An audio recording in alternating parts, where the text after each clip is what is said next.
Hi, this is Nick Riguardi from Rooftop Trees. Shout out to MusicXclusives. Stay tuned for the interview. Keeping it real right here.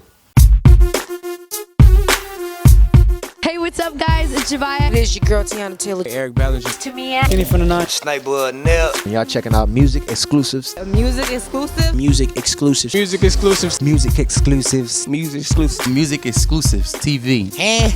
You mean tune in for real, Yeah. huh?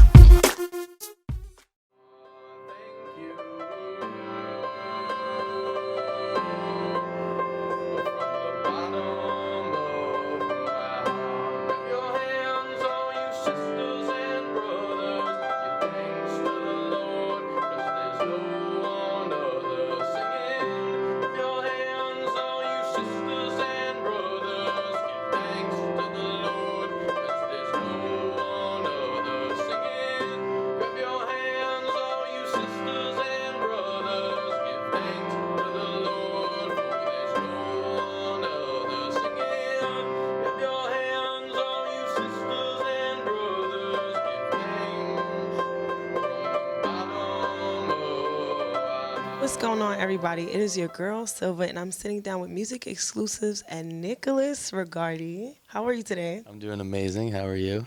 I'm good. So, first of all, you're a Jets fan. Let's get that out the way. Yeah, huge Jets fan. It's a lifelong abused relationship. I'm estranged by that franchise, but I still am loyal.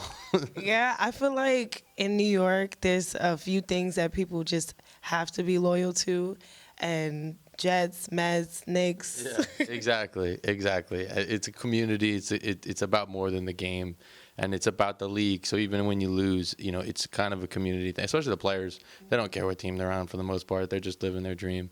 And I look at it kind of like the Olympics, kind of like this. It's a beautiful one, like kind of thing. You know what I mean? Nice. Do you play football? I played football in high school. Yeah, I played wide receiver. I didn't have the best hands, but I was a great route runner. So I could beat people on the deep ball. That was my primary move, 9 route. So, well, the only thing I know about football is that you tackle people. Yeah. That's my favorite part anyways. But you are an amazing musician, and you have a band called the Rooftop Trees Band.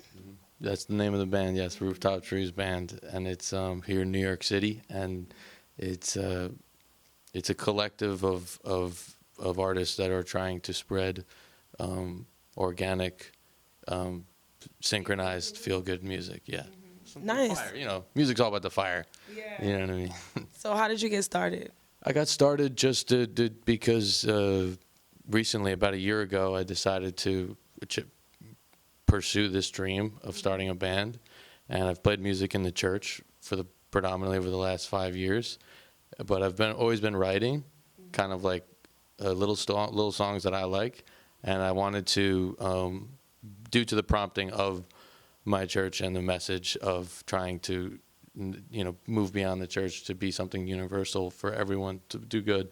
I'm trying to make this kind of my medium to communicate my ideas of the world. Yeah. So, first of all, shout out your church. Yeah, Dominion City Church, New York. It's from Dominion City International. It's born in Africa, and it's an organic church. There's no religion about it. It's just people.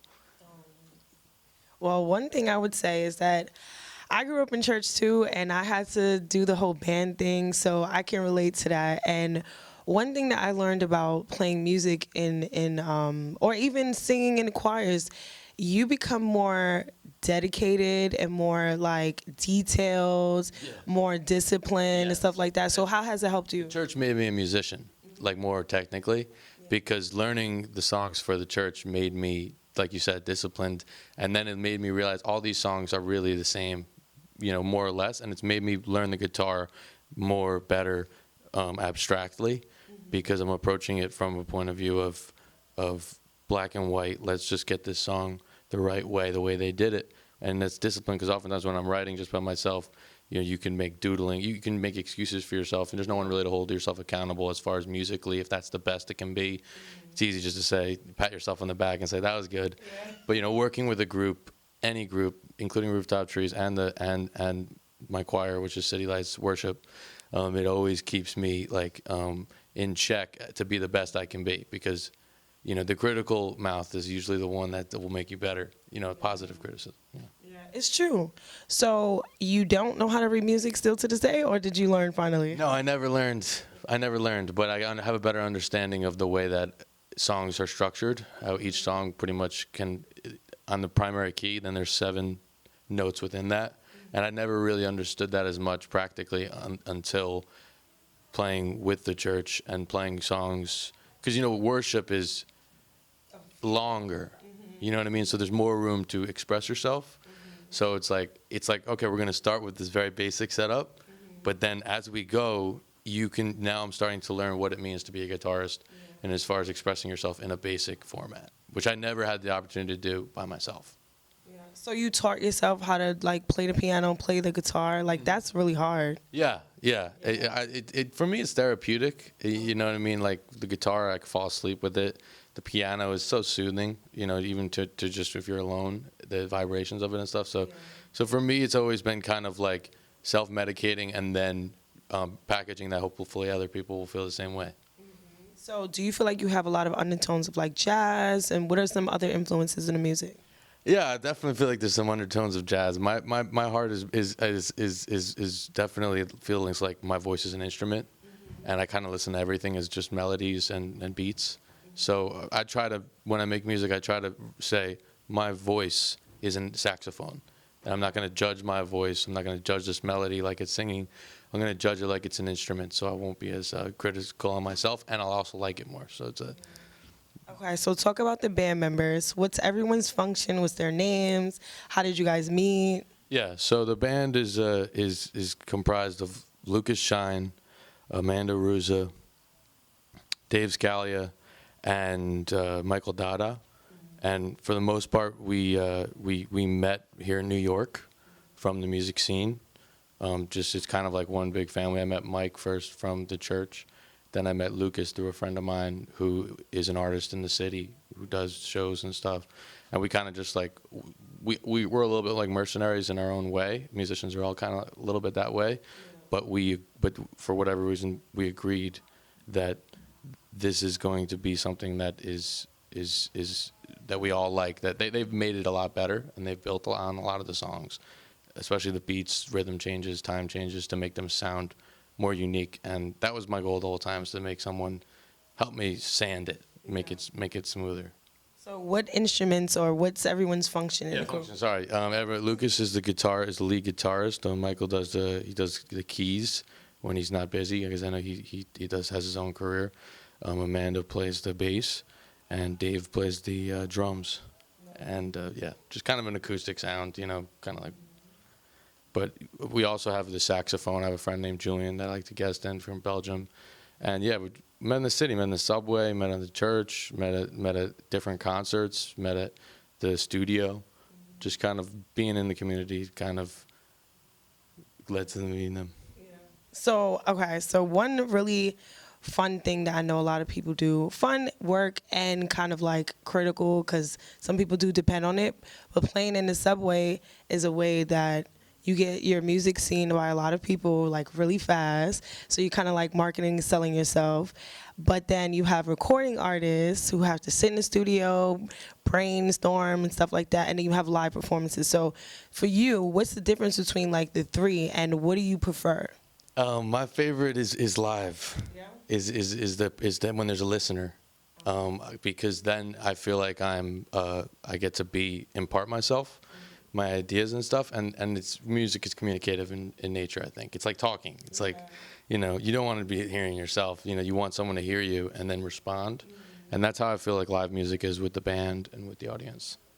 So what's, for the people who don't know, what's like the different processes though? Because I know a lot of recording artists, when it comes to dealing with live instruments, they kind of feel like confused, or like it's a big feat or something like that. So to you, what's the difference? To me, the difference is the errors, the humanity of it. Live, when you mess up, everyone can see it, and it's kind of organic. In the studio, you can kind of cover up your flaws. I sound way better in the studio than I do live, but the goal for me was always live. Just there's such a good feeling when spreading that, whatever it is. So it's like for me, it's like I don't know, like the studio is the means to people hearing me live. That's how I look at it. Okay, and what are some really dope shows that you and your band have been in like recently? Yeah, well, we did a show in downtown Manhattan late summer at Battery Park, which was a lot of fun. We did a show. We've been doing Arlene's Grocery pretty much steady over the last year, and then we did Shrine Harlem, which is a ton of fun up in the Harlem. It was probably my favorite venue so far. We played that. We had a residency in April. But Arlene's Grocery has been pretty steady. And then our next show is at Drum in the Village. So, Those are all in like the key spots for all bands. So you guys are doing it. Thank you. No problem. And then you have a project out? Yeah, we just released our first EP. It's called Make a Road. And it's an EP. It's someone to get a taste of what a polished. And what do you want people to take from it? Want them to take from me is whatever they're looking for. I mean, however I can help you, however you want to take it, however you want to interpret it, it's up to you. And that's the beauty of music. You know, I'm not going to be someone to say how they're going to enjoy it. Dope. And I heard that you used to write hip hop lyrics. Yeah. How was that? And do you still do that? Yeah. I definitely write hip hop choruses, and it just becomes naturally, I guess, from working with having friends who are hip hop is something that you can do group making it quick. And it's very fun. It's almost like they should do it in school with kids, like teaching them with GarageBand, give them a beat, and then you'd be like that's how I feel about it. And I like to freestyle in hip hop, just singing. Nice. So do you teach kids music? Is that something that you do on the side or want to do? Yeah, I give lessons. Try to teach music theory when I teach the guitar. Because the guitar, piano, different. I've given lessons to children, and I do it not for a job, but do it just because they ask. Okay, dope. So where can we find you and keep in touch and possibly get some classes? Rooftop Trees Band on Instagram and on all streaming platforms. DM me. I mean, I'm on Instagram too, Nick Riguardi, if you want to friend me or whatever. But yeah, through the social media, I'll be there. Okay, dope. And one more time, tell them anything that you have coming up, including your project, one more time. Yeah, Make a Road, the EP is on Apple Music and Spotify, and we got a show. If you keep in touch on Instagram, we're going to be playing live, and that's what we love to do. Thank you so much for sitting down with Music Exclusives. Make sure you stay tuned and subscribe to us on YouTube so you see more dope interviews by me and my dope cast of friends.